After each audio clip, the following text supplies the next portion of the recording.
Well, hello, it's me, Cheryl, and I know you care about your relationship because you're listening to the Sex, Love, and Elephants podcast and the Is Love Dead series. So here's what I want you to do. Listening is great, my loves, but I want you to take action. In May and again in September, I'm going to be teaching an exclusive free 3-hour Zoom workshop for you and your partner. So click below, get on the wait list, and that way you'll be sure to get the Zoom link and the workbook. We're going to work on the 3 keys to passion, my signature teaching. What's going well and what's not going well in your connection and communication, in your fun, the thrill, the dating, and in or out of the bedroom. Make sure you join the waitlist. And if you want to rate yourself right now on how you're doing on those 3 key areas of relationship, take my passion quiz. It takes under 10 minutes and it will show you where you're strong, where you're weak, and what you should start doing about it. Can't wait to work with you. I'll see you soon. Breaking news. Is long-term love dead? Divorce, affairs, boredom, and no passion. Couples are losing hope. My husband never romances me anymore. I'm so lonely. We used to have a great sex life. Now she always says she's too tired. Experts state 30 to 40% of couples never make love. Only 9% say they are still excited about their partner, and 90% say they have ugly arguments. I want to fix us, but I don't know how. I lay in bed at night thinking, is this it? This just in. Dr. Cheryl Fraser says passion can last a lifetime. It just needs a little help. Hi, I'm Dr. Cheryl, and it's true that it sure looks like long-term love is dead, but I'm here in this special podcast series to help you bring your dying relationship back to life. Let's get going right now.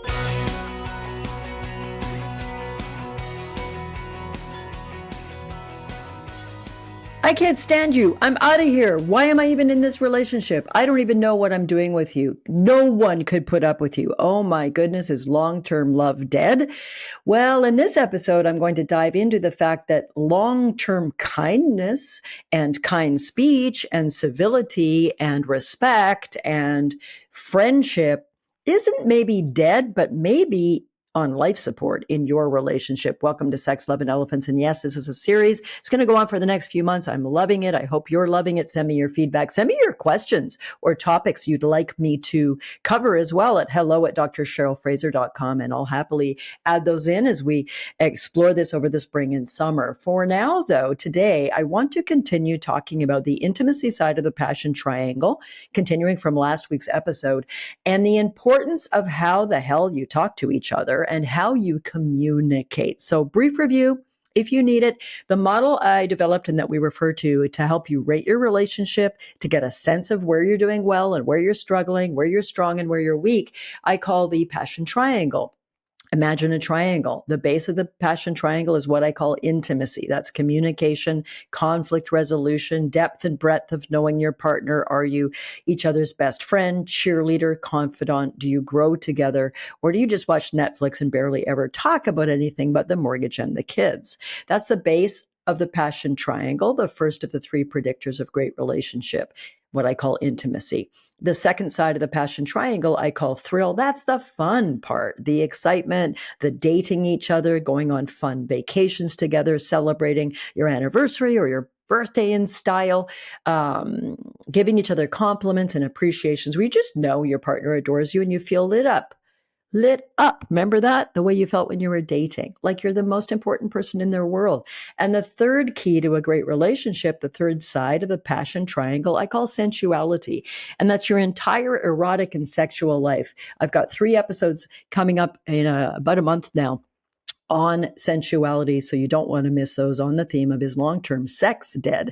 Spoiler alert, kind of is. It's certainly dying, and you need to do something about it. But for today, back to the core of your relationship on which we can build the thrill and the sensuality side of things. And that is, how the heck do you communicate to each other? Now, communication is the other C word. I tell you, it can cause so much trouble It can be so fraught with pain and distress. And I'm going to cover some of this today in a way that I hope will be actionable to you and help you frankly smarten up and start doing better as a communicator. And then next episode, I'm absolutely delighted. I'm bringing on my friend and colleague, Bruce Music, and we're going to take an even deeper dive into this in a spirited conversation together. So make sure you tune in for the next episode in 14 days. Communication. Let me start with the most basic and important thing you can improve, which is, are you kind in your speech? Think about that. Are you kind in your speech? As you're listening to me right now, I have a fairly distinctive voice. I've been in remote hot springs where you had to traverse a dangerous icy road to get there and go down like 400 steps to this natural hot spring in the middle of the wilds of British Columbia, no big towns nearby. And my hubby and I were in the hot springs and we were chatting quietly, and the person sitting next to me turned around and said, "Are you Dr. Cheryl Fraser?" I'm like, yes. And they used to listen to my radio show. They said, "I immediately recognized your voice." So apparently I have a fairly expressive and recognizable voice. Well, this expressive, recognizable voice you're listening to, a lot of people say, "I really like listening to you. It's, your tones are quite soothing and your rhythms are good, and et cetera." And thank you for that compliment. But this same voice can change in a heartbeat when I'm annoyed with my spouse. The same voice that can be warm and loving and excited and expressive can be very contemptuous. What did you do that for? Ouch. Did that make your scrotum crawl up a little bit if you're male and your back tighten a bit if you're female? It can be dripping with sarcasm. It can be like a slicing scalpel. That's not how you do it. It can be impatient. Impatient is one of my biggest character flaws, and there's more than one. But like, come on, we got to go. Hurry up. We're going to be late. Gosh, I hate waiting for you. Right? So the same voice can be a tool of communication, can be used to soothe a frightened kitten, can be used to resonate at a deep emotional level with people in pain, including myself and my friends. And it can be used as a weapon, a harsh tone, a critical tone, a nasty tone. I can be such a biatch with the tone of my voice. With who? With my beloved husband. Very rarely with my friends. Never with my pets. Occasionally I can sound pretty irritable when my mom's getting on my nerves. I'm a human being. But the way we speak, using kind speech, is the simplest teaching I can give you. I teach it in more depth in my Become Passion 3-month immersion program. But right here, right now, if you do nothing else for the rest of your life but improve the kindness of your speech, you're well ahead of the game. Now, some of you, this isn't an issue for you. About 10 or 15% of couples don't tend to speak in an unkind or an unkind tone of voice, or an impatient or worse, verbally abusive, name calling, threatening the relationship. "I'm out of here. I can't put up with you. You're such an idiot." It's like your brain doesn't even work, for God's sakes. It's so obvious. You should have been able to figure that out. Are you enjoying me mimicking ugliness? I don't think so. It has an effect on your physiology, right? Hearing that ugly tone of voice, the unkind tone of voice, the words, it's stressful. You know this. Let's say you're getting groceries later today and the person in front of you, I don't know, they're mad about something and they're tearing a strip off the innocent cashier because it's not him, her, or their problem. But like, your flyer said that you'd have the Campbell's soup on for cheap and it's not, and it's all gone, and that's just ridiculous. And it stresses you. Your physiology recoils a little bit from unpleasantness, because in the wild, if somebody's upset with you, if Papa Lion is mad and snarling, you better shrivel up into a ball or you might get killed. So when we are unkind in our speech towards our partner, we are stressing our body and our partner's body. And here's the thing, everybody. I didn't speak that way to my partner when we were dating. It becomes a shitty habit when we're not careful. Those of us that have a tendency that way, not all of you do, but probably at least half of you are like me. And when you're impatient, you can have an impatient tone of voice. It's the downside to having such an expressive way of speaking, is when I'm stressed or nervous or late for something, or feeling under the gun pressure-wise, or annoyed or tired or crabby or hangry, or I didn't sleep well, I can have a not pleasant tone of voice. The good news is I'm always a work in progress. I'm always learning, and I'm very committed to growth. So one of the things I personally, Cheryl Fraser, work on hard is my tone of voice with my sweetheart. He's got a pretty mellow tone of voice, and his voice doesn't go to irritation or anger very often. He has to be pretty damn upset to go there. So it's one of his beautiful qualities, and it's something I work on a lot because I can hear myself. Even today when I'm mimicking, oh, for God's sake, hurry up. I can hear how ugly that sounds, how stressful it sounds, how unpleasant it sounds. So rate yourself right now on a scale of 1 to 10, 10 being I'm a champion. I basically close to never have a nasty or impatient or unkind tone of voice. Rate yourself on tone of voice first. And 0 is I'm horrible. I have a really shitty tone of voice a lot, and I just am angry, and I sound angry and impatient and frustrated and eye-rolly a lot. Where are you right now? 0 low, 10 high. On tone of voice, I'd put myself at a 6. Because although it's not that 40% of the time my tone isn't kind, maybe it's 10% or 5%, but the impact of those are yucky. So I'm going to give myself a 6 out of 10, maybe a 7 out of 10. Lately, I would give myself an 8 out of 10 because I've been doing really well with it, but it's an up and down struggle. It's a lifelong programming. My whole family tends toward that type of tone, sarcasm, poking fun. Some of it's funny, some of it's not. That's not to blame anything. Just that that's been part of the way I speak for a long time. So when I'm working to improve it, I have to be overriding an old pattern. So that's tone of voice. Then there's the words you use. Do you criticize with personal attacks? Do you say things like, "You're so stupid, I can't believe you forgot that"?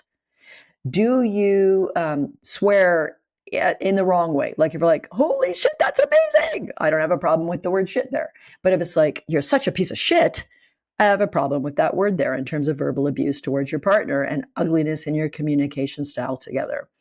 Do you, as I said off the top, do you tend to fall into the very ugly and damaging speech pattern of threatening the relationship when you're upset, saying things like, "I'm out of here, I can't stand this anymore, no one could put up with this," or even, "I want a divorce, I'm done, I'm out of this relationship." When you're flooded, and briefly, what is flooded again? Flooded is a short term for a physical and mental thing that happens when we're upset. It can be due to grief, due to fear, due to anxiety, due to anger, due to frustration. But when the body becomes physically flooded, you're effectively in fight or flight instantly.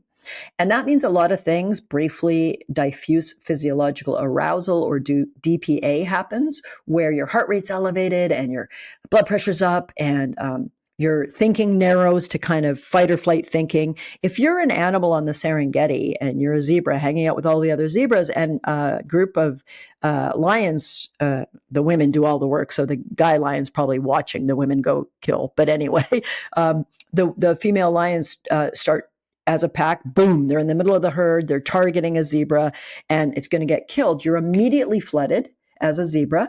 You're in diffuse physiological arousal and you fight or flight. Well, because you're a zebra and you're not going to win a fight with a lion, you run.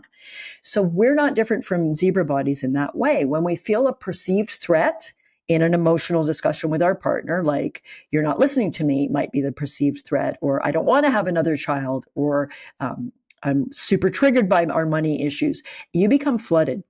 Your body becomes flooded with chemicals, adrenaline and cortisol to start the stress, run like hell or you're going to die chemicals. Your vision literally and figuratively becomes narrow. If I'm a zebra running for my life, I'm not thinking about where's the next luscious patch of grass. I'm thinking about running. I shit, I poop, and I run. We're in that state when we're flooded in an argument, and 97% of couples report that on occasion, at least, and many of us quite easily, become psychologically and physically flooded in an argument. So why does that matter so much? Because when we're flooded, we're not rational. Effectively, it's as though we're caught in reptilian brain. And all we can see is eat the enemy, in this case, our spouse or our chosen beloved, or run from the enemy, leave, get in the car, drive away, refuse to talk to them, fight or flight, or freeze. We stand there while our partner's arguing at us and we say nothing. We shut down.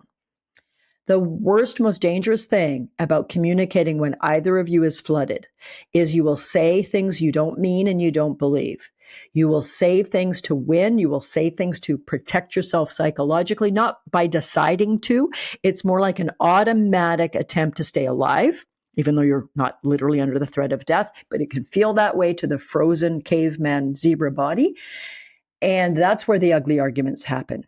Most couples have ugly arguments often or occasionally, where one of the four worst and most damaging arguing styles happens, where you are contemptuous. I've mimicked that with the tone of voice thing. You are so stupid. You're just an idiot. So that's a put down. It's a contemptuous tone of voice. It does tremendous damage. In some research, it predicts divorce with up to an over 80% accuracy if you have a lot of contempt in your life. So you need to clean that shit up.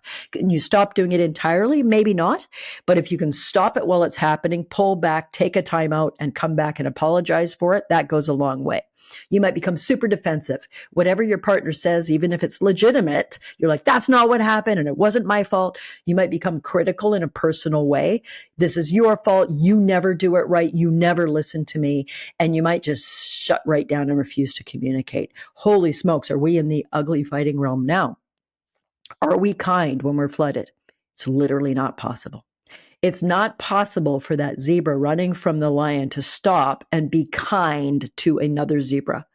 When you're flooded, you're an a-hole. It's just that simple. It's not entirely your fault because the body is ambushing you to say, my life's in danger and I've got to defend myself. But we need to use your bigger brain, your wiser brain, your executive function, the stuff in the forehead that says, Cheryl, you're out of control. You need to shut the hell up and walk away for half an hour. That's the timeout technique, where I shut the hell up.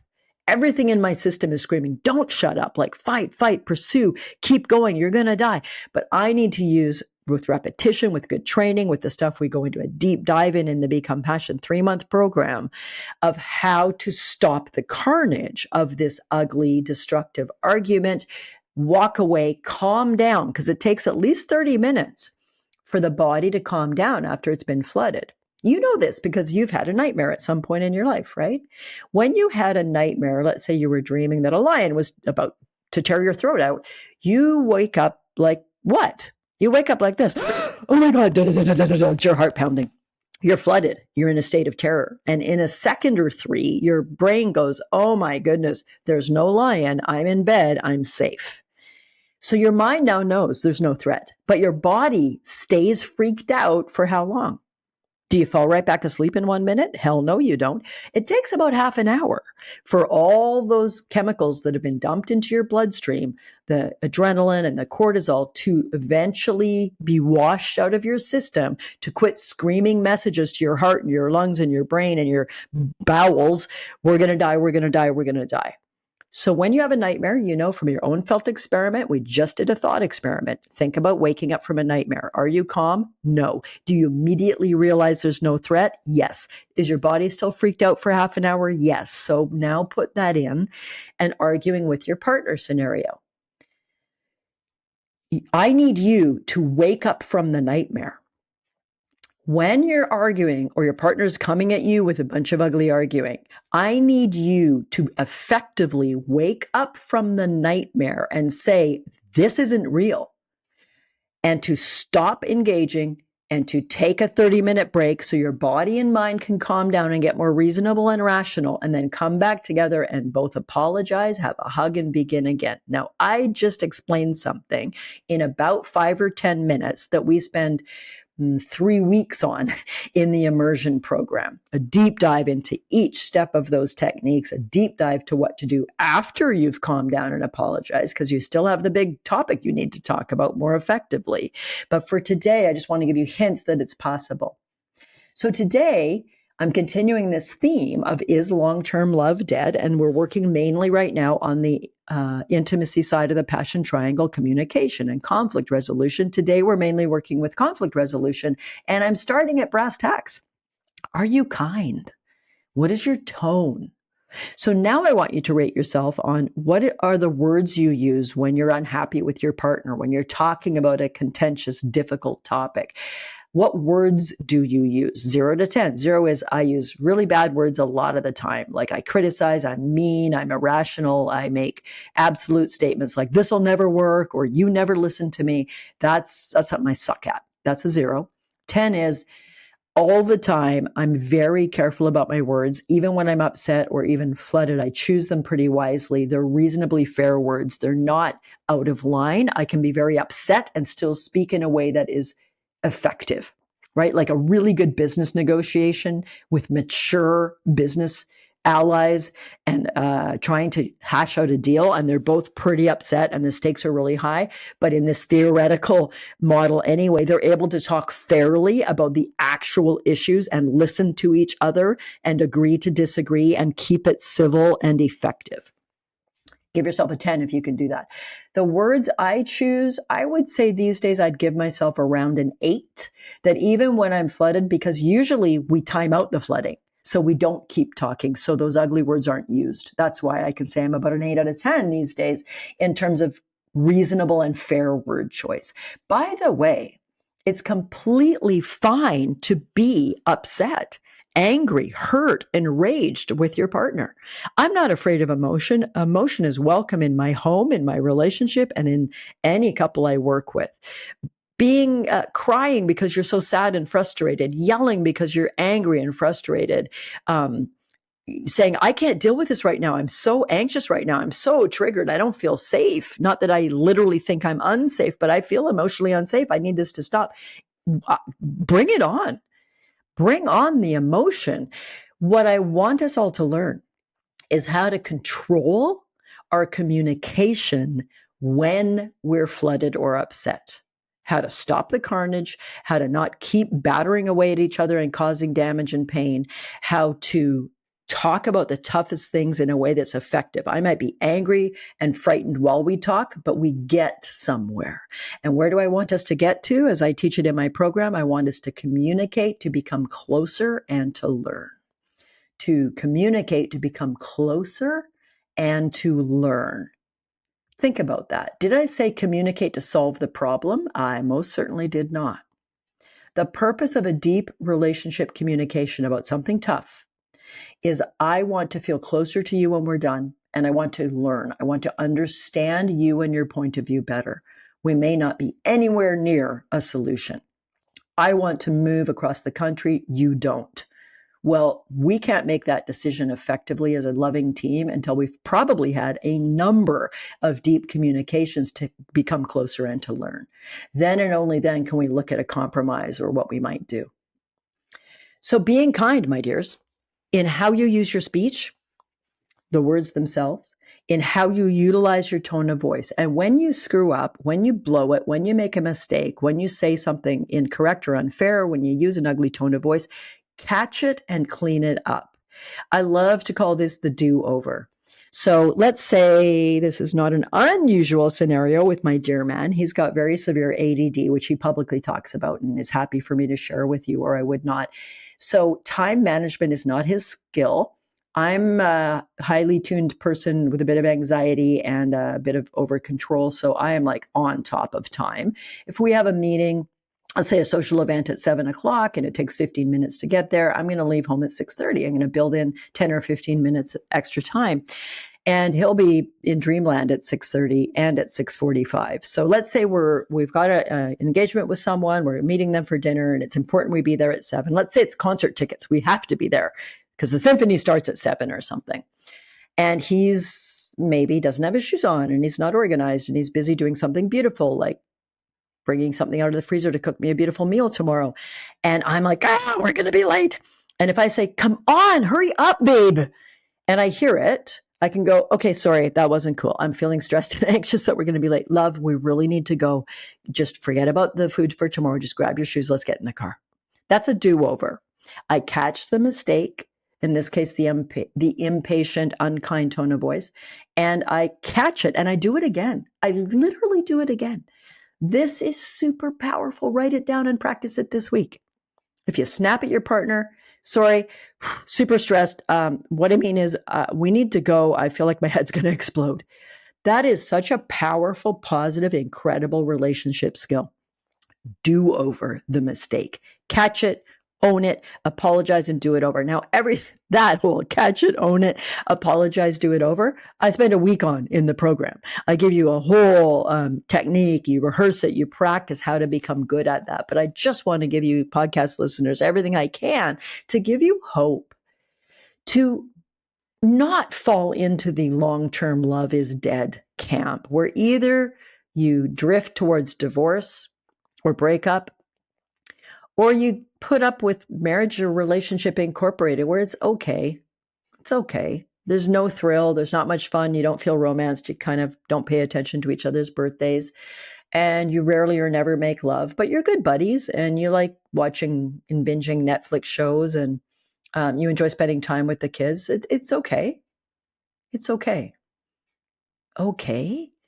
Romantic committed relationship, as I said in the first episode of this Is Long-Term Love Dead series, is one of the biggest predictors, usually the biggest predictor of lifelong well-being, improved health, better aging, and most importantly, life satisfaction. Sharing your life to the depth with someone through all the crap, the better or worse, richer and poorer, sickness and health, the horrors, the pain, the troubles, the bankrupt, the losing your house, through all of it, is a profound, profound thing. Is it difficult? Hell yes. I haven't done anything as difficult but attempt to walk through life side by side with one person. I was divorced in my 30s. My hubby was divorced in his late 30s, early 40s. We met at 49 and 48, and we said, this time we're going to do it differently. We work on our passion triangle. We rate it once a month. Were we lazy this month? Were we lazy about making sure each other felt appreciated? Did we avoid a difficult topic that we should talk about deeply in a way that leads us to become closer and to learn? How do we do with sexuality? Were we tired and lazy and we didn't make love at all? How are we doing? If you want to rate yourself, by the way, you can take the Passion Triangle quiz. It's just about a 10-minute quiz. You'll get a little video from me and it will tell you where you're strong and where you're weak. And it's fun. And I invite you to take it, because helping long-term love recover from its deathbed takes effort. Gee, what do you know? Like growing a great vegetable garden or raising a kid through learning disabilities so they feel a sense of confidence that they can do math, they can tackle those words that scramble in their mind's eye, that they are different, and that's beautiful. You know what else is hard? Our careers, our volunteer work, nursing our parents through their latter years.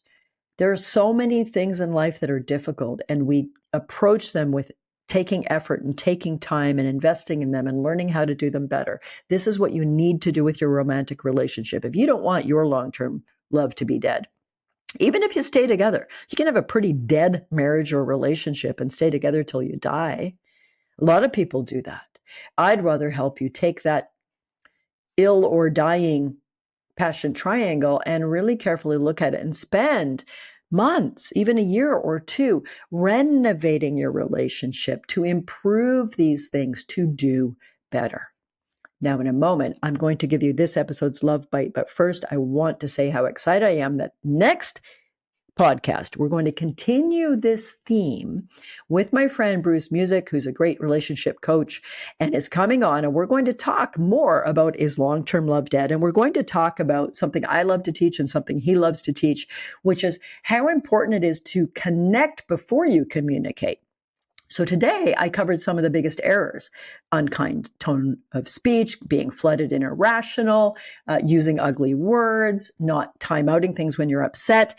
But you know what really helps us communicate better and feel closer and safer is connecting at an emotional level, A lot through every day, and B, deliberately before we approach difficult conversations, by sharing appreciations and gratitudes. I told you that's how I started the day today with my sweetheart, laying in bed, snuggled up with a cat on each of our chests and a dog by our feet. We shared what we appreciated and felt grateful for about each other from yesterday. Deliberately building that working with kinder speech, better communication is built on connecting first. So one of the many things I'm going to talk with my friend Bruce about next episode is connect, then communicate.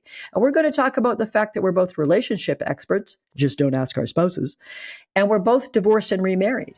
We're going to talk about our similar and maybe differing views at times to bring you even more richness on this topic of, is long-term love dead? ? All right, so that brings us to this episode's Love Bite.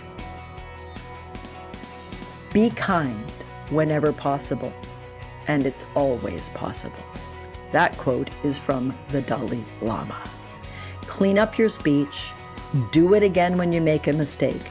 Own it, apologize, and rephrase, because we can always improve how we speak with the one we love. Until next time, I still remain Dr. Cheryl Fraser.